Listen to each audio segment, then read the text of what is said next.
తట్టుకోవడం ఎలా? TSUTF. శరీరానికి ప్రాణం ఎటువంటిదో, మనసుకు మాట అలాంటిది. మనసుకు ప్రతిబింబం లాంటిది మాట. భగవంతుడు మనిషికి మాట్లాడే శక్తిని ఇచ్చింది మంచి మాటలే మాట్లాడాలని, తనను తాను పొగుడుకుని, ఇతరులను నిందించే, బాధపెట్టే మాటలు మాట్లాడే వ్యక్తి శవంతో సమానం అని మన పురాణాలు వివరిస్తున్నాయి. ఎప్పుడూ కూడా ఎదుటి వ్యక్తి మంచిని కోరే మాటలే మాట్లాడాలి, శత్రువుతో అయినా సరే మంచి మాటలే మాట్లాడాలని చెబుతుంది ధర్మం. తతో ఒకరికి మేలు చేయలేకపో మాయినా పర్లేదు. కానీ, అపకారం చేయకూడదు. ఒక్క మాటతో చనిపోయే వ్యక్తిని బతికించవచ్చు. అలాగే ఒకే ఒక్క మాటతో ఎంతో ఆనందంగా ఉన్న వ్యక్తిని మృత్యువు వైపు తోసేయొచ్చు. కొన్నిసార్లు తల్లిదండ్రులు, తోబు అట్టువులు, జీవిత భాగస్వామి మాట్లాడే మాటలు కూడా నెగటివిటీని పెంచేలా ఉంటాయి. చులకన చేస్తూ మాట్లాడే మాటలు హృదయ వేదనను కలిగిస్తాయి. బయటివారు అంటే చుట్టాలు, స్నేహితులు అలా మాట్లాడితే, డోంట్ కేర్ అని పట్టించుకోకుండా ఉండడం సాధ్యమేమో కానీ ఇంట్లోనే అలా ఉంటే తట్టుకుని నెగటివిటీ ప్రభావం పడకుండా చేసుకోవడం మహా కష్టం. మగవాళ్లకు బాధ కలిగినా బయటకు వెళ్లి ఉద్యోగ బాధ్యతలు నెరవేర్చి లేదా ఫ్రెండ్తో గడిపి వారి కష్టాన్ని మర్చిపోతారు. మనసును కుదుటపరుచుకుని వస్తారు. కానీ, ఆడవాళ్ల పరిస్థితి నేరు. ముఖ్యంగా గృహిణులు. ఫ్రెండ్స్ ఎక్కువగా ఉండి, సోషల్ రాపో ఉన్నవాళ్ల సంగతి వదిలేస్తే, ఇంట్రావర్ట్ గా ఉన్నవాళ్లు డిప్రెషన్లోకి వెళ్తారు. ఎవరు ఎలా ఉన్నా జీవిత భాగస్వామి అవమానించకుండా ఆలంబనగా ఉంటే, ఎవరైనా ఏదైనా అధిగమించొచ్చు. మా ఫ్రెండ్ ఒకమ్మాయికి 10th పూర్తి కాగానే పెళ్లి చేశారు. ఆమె భర్తే లా వరకు చదివించాడు. ఆమెకు ట్విన్స్ పుట్టారు. వాళ్ళు పెరిగాక, తను ఇప్పుడు జడ్జి అయ్యింది. మా అమ్మ ఫ్రెండ్ ఒకావిడకు టీచర్ అవ్వాలని కోరిక, కానీ అప్పట్లో చిన్నప్పుడే పెళ్లిళ్లు చేసేవారు. వాళ్ళాయన టీచర్.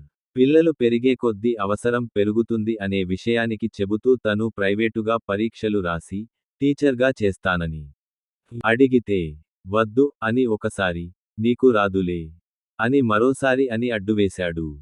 ఆమె ఆ కోరిక తీరకుండానే ఈ లోకం విడిచిపోయింది. వాళ్ళ ధోరణి అంతే.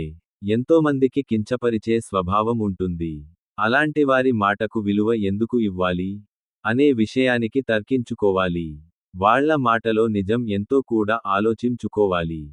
అలాగని వాళ్లను తిట్టాల్సిన అవసరం లేదు. ఇంట్లో వారైతే మనం వారి మాటల వల్ల బాధపడుతున్న విషయానికి చెప్పి తీరాలి. వారి ధోరణి మారకుంటే, పట్టించుకోకుండా ఉండడానికి పాజిటివ్ దృక్పథం యత్నించాలి. అది సాధ్యపడడం కష్టమే. కానీ యత్నిస్తే అసాధ్యం కాదు. మనం ఒకరి మాటల గురించి పదే పదే ఆలోచిస్తున్నాం అంటే వారికి ప్రాధాన్యత ఇచ్చినట్లే. అవి మంచి కోరే మాటలు కావచ్చు. బాధించే మాటలు కావచ్చు. బాధించాలని కంకణం కట్టుకుని మాట్లాడేవారి మాటలకు అంత విలువ ఇవ్వడం అవసరమా? ఇలా ఆలోచిస్తే తప్పకుండా నెగటివిటీకి చెక్ పెట్టొచ్చు. ప్రతి మనసు ఒక గుర్తింపును కోరుకుంటుంది. అది ఏ విషయంలోనైనా కావచ్చు. ఎవరి నుంచి అయినా కావచ్చు. ఆ గుర్తింపుకు బదులుగా నెగటివ్ మాటలు వింటే బాధ.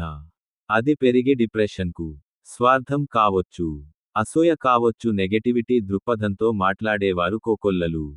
ఎవరో కొందరు అదృష్టవంతులకు అనుకూలమైన కుటుంబ సభ్యులు, చుట్టాలు, ఫ్రెండ్స్ ఉంటారు. ఎవరికైనా నెగటివ్ మాటల వల్ల బాధ కలగకమానదు. ఎందుకంటే మనం అన్నీ జయించిన సర్వసంగ పరిత్యాగులం కాదు కనుక. మామూలు గృహస్థులం. అయితే, మన పాజిటివ్ దృక్పథంతో ఎదుటివారి నుంచి వచ్చే నెగటివిటీకి చెక్ పెట్టాలి. అందుకు సాధన చేయాలి. ఇంట్లో వాళ్లను ఎదిరించి మరీ వెళ్లి ఏదో సాధించడం అందరికీ సాధ్యం కాదు. ఒకవేళ అలా వెళ్ళినా ఏదో సాధించేసి చాలా సినిమాల్లోలా గ్రేట్ సెలబ్రిటీ అయిపోవడం కుదరని పని.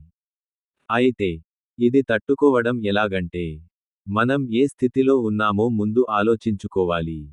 ఏ ఒక్కరి జీవితం మరొకరితో సమానంగా ఉండదు. ఒక బలీయమైన ఆలోచనా సరళిలో సామ్యం ఉన్నవారు ఆత్మీయులు అవుతారు. లేదంటే లేదు. ఈ విషయానికి ప్రతి ఒక్కరూ గుర్తుపెట్టుకోవాలి. దారి తీస్తుంది. ముందుగా ఎవరికి వారే సెల్ఫ్ ఐడెంటిటీ ఇచ్చుకోవాలి. అదే సైకాలజిస్టులు చెప్పే సెల్ఫ్ రెస్పెక్ట్ కాన్సెప్ట్.